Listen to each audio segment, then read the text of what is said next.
दोस्तों आप लोगों का मेरे चैनल में एक बार फिर से स्वागत है। दोस्तों आज मैं अपनी इस वीडियो में आप लोगों को कर्नाटक के एक ऐसी जगह के बारे में बताऊंगा जहां की पर्वत श्रृंखला को देखकर लोग आश्चर्यचकित रह जाते हैं और यह एक सबसे बड़ा टूरिस्ट प्लेस भी है। दोस्तों सबसे ज़्यादा भीड़ यहां पर भगवान भोलेनाथ की यहां पर एक शिवलिंग है जिसके दर्शन के लिए लोग काफ़ी दूर दूर से यहां पर उनके दर्शन करने के लिए आते हैं। वीडियो में आगे बढ़ने से पहले अगर आप लोग हमारे चैनल पर पहली बार आए हैं तो हमारे चैनल ब्रीटेक 54 को सब्सक्राइब कीजिए, साथ ही बेल आइकन को दबाइए ताकि मेरी आने वाली हर वीडियो का नोटिफिकेशन आप तक बिल्कुल आसानी से पहुंच जाए। दोस्तों वैसे तो हमारे देश में बहुत सारे पर्यटन स्थल हैं। कश्मीर से लेकर कन्याकुमारी और गुजरात से लेकर अरुणाचल प्रदेश तक सैकड़ों पर्यटन स्थल है जो अपनी खूबसूरती के लिए जाने जाते हैं। लेकिन आज मैं आपको कर्नाटक के पर्यटन स्थल के बारे में बताने जा रहा हूं जो कि बेहद ही काफ़ी खूबसूरत बताया जाता है। विश्व पर्यटन दिवस के मौके पर भारत के एक ऐसे पर्यटन स्थल के बारे में बताया जाता है कि जो कि बेहद खूबसूरत और आकर्षण है, जिसे देखकर पर्यटक उसकी खूबसूरती में डूब जाते हैं। इस पर्यटन स्थल की खास बात यह है कि यहाँ पर स्वयं भगवान शंकर शिवलिंग स्थापित है, इसलिए भारत ही नहीं बल्कि दुनिया भर से हर साल लाखों सैलानी यहाँ पर घूमने के लिए आते हैं और स्वयंभू शिवलिंग के दर्शन भी करते हैं। इसलिए यहाँ पर आने वाला हर पर्यटक इस स्थान पर जाना नहीं भूलता और यहाँ पर पर्वत श्रृंखला को देखकर लोग आश्चर्यचकित हो जाते हैं कि आखिर यहाँ की जो पर्वत श्रृंखला है वह कैसे बन गई। यहाँ पर जो पर्वत श्रृंखला है वह एक डिजाइन की तरह बनी हुई है। दक्षिण भारत के कर्नाटक राज्य में तमाम टूरिस्ट डेस्टिनेशन हैं। इनमें से एक है पश्चिम घाट की खूबसूरत पर्वत श्रृंखला। इन्हीं अद्भुत रॉक संरचनाएं में कुमटा के जंगलों में यह मौजूद है। इसको याना गुफा के नाम से जाना जाता है, जिसे देखकर कोई भी हैरान रह जाता है।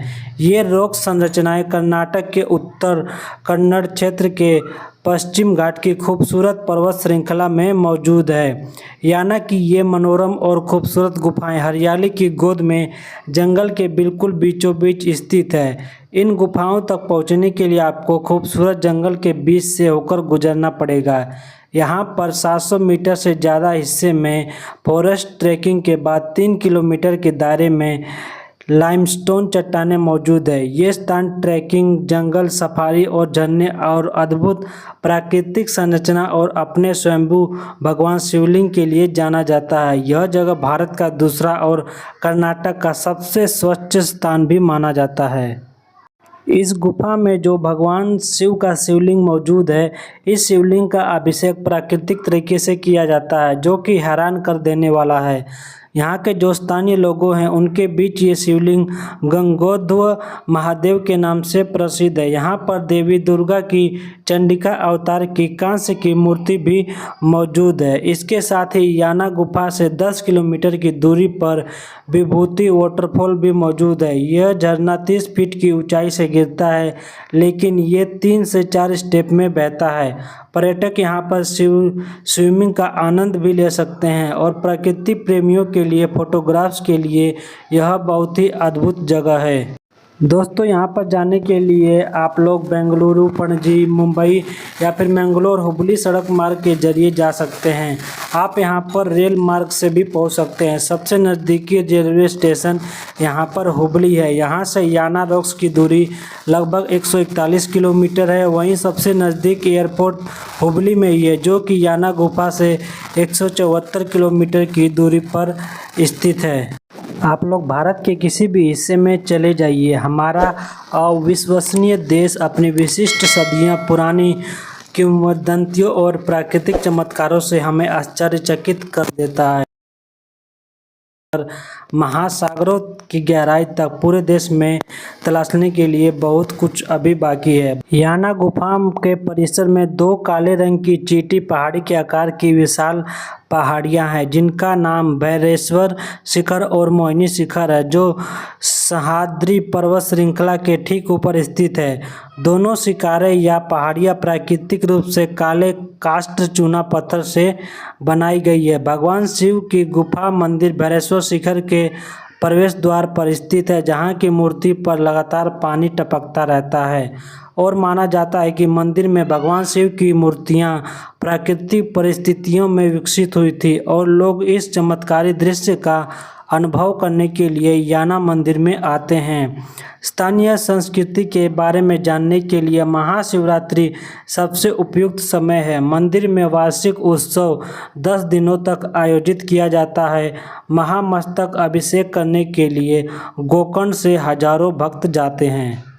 याना गुफाओं के निर्माण के बारे में पौराणिक कथाओं के अनुसार भस्मासुर नाम के एक राक्षस राजा द्वारा बताया जाता है, जो किसी भी चीज़ पर अपना हाथ रख सकता था और उसे राख में बदल सकता था। भगवान शिव ने स्वयं उन्हें यह शक्ति प्रदान की थी। इस क्षमता को प्राप्त करने के बाद भस्मासुर ने तबाही मचा दी, जिससे ऋषियों को भगवान विष्णु से बचाव के लिए प्रेरित होना पड़ा। भगवान विष्णु ने स्वयं को एक सुंदर महिला मोहिनी के रूप में परिवर्तित करके लोगों को बचाने का संकल्प किया। मोहिनी न केवल एक शानदार डांसर थी बल्कि लाजवाब भी थी। मोहिनी ने भस्मासुर को उसकी तरह नृत्य करने को चुनौती दे दी और वह विनम्रता पूर्वक सहमत हो गया। साहस के दौरान मोहिनी ने चतुराई से एक नृत्य दिनचर्या का प्रदर्शन किया, जिसमें उसने अपना हाथ अपने सिर पर रखा और भस्मासुर ने भी उसका अनुसरण किया। उसके कार्यों के घातक परिणामों से अनजान भस्मासुर उसकी अग्नि से ही अपनी खुद की अग्नि से ही भस्म हो गया, जिससे वह पूरी तरह जलकर राख हो गया। चट्टानी क्षेत्र के चारों ओर ढीली काली धरती और आग की लपटें राक्षस भस्मासुर के अवशेष मानी जाती है। जैसे ही आप लोग यहाँ के शीर्ष के ऊपर पहुँचते हैं, आप कुछ हल्के नाश्ते और ठंडे पेय का आनंद ले सकते हैं। शिव मंदिर परिसर में अपनी पूरी भव्यता के साथ बना हुआ है, जिसमें भगवान शिव की प्राकृतिक रूप से बनी हुई मूर्ति की पूजा करने के लिए भक्तों की कतार लगी होती है। मंदिर के पास के रास्ते में कुछ सीढ़ियां आप लोगों को मिलेगी, जो कि पर्यटकों को सीधे भैरेश्वर गुफाओं में ले जाती है। गुफा की दीवारों पर काली गंदगी का एक कण भी नहीं छूना चाहिए। गुफा में प्रवेश करने से पहले आगंतुकों को अपने जूते उतारने होंगे। गुफा बहुत ही लंबी है। छत पर एक निकास है, फिर भी आप बहुमुश्किल कुछ मिनटों में एक चट्टान से दूसरी चट्टान तक चल सकते हैं। गुफा के अंदर बनी नमी और आर्द्रता के कारण अंदर की हवा बाहर की हवा की तुलना में अधिक ठंडी होती है। इनमें बासी मिट्टी और गीली गंध होती है। याना गुफा अपनी विशाल भूवैज्ञानिक संरचनाओं के कारण ट्रेकर्स को आकर्षित करती है, जिन्हें भैरेश्वर और मोहिनी पहाड़ियों के नाम से जाना जाता है, जिनकी ऊंचाई अपेक्षाकृत बहुत ही अधिक मानी जाती है। गुफा मंदिर भैरेश्वर पहाड़ी के ठीक नीचे एक शिव मंदिर है, जिसके बारे में कहा जाता है कि यह अपने आप भगवान यहाँ की जो शिवलिंग है वह अपने आप प्रकट हुई थी।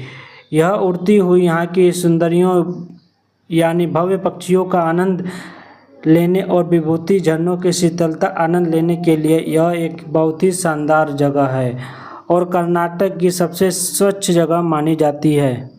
दोस्तों, अगर हमारी वीडियो आप लोगों को पसंद आई है तो वीडियो को लाइक कीजिए। अगर आप लोग यहाँ पर जाना चाहते हैं तो ज़रूर जाइए और यहाँ पर घूम के आइए और भगवान भोलेनाथ के दर्शन करके आइए। तो दोस्तों, वीडियो को ज़्यादा से ज़्यादा शेयर कीजिए, लाइक कीजिए और चैनल पर पहली बार आए हैं तो हमारे चैनल को सब्सक्राइब कीजिए। तो दोस्तों, मिलते हैं आप लोगों से हम नेक्स्ट वीडियो में।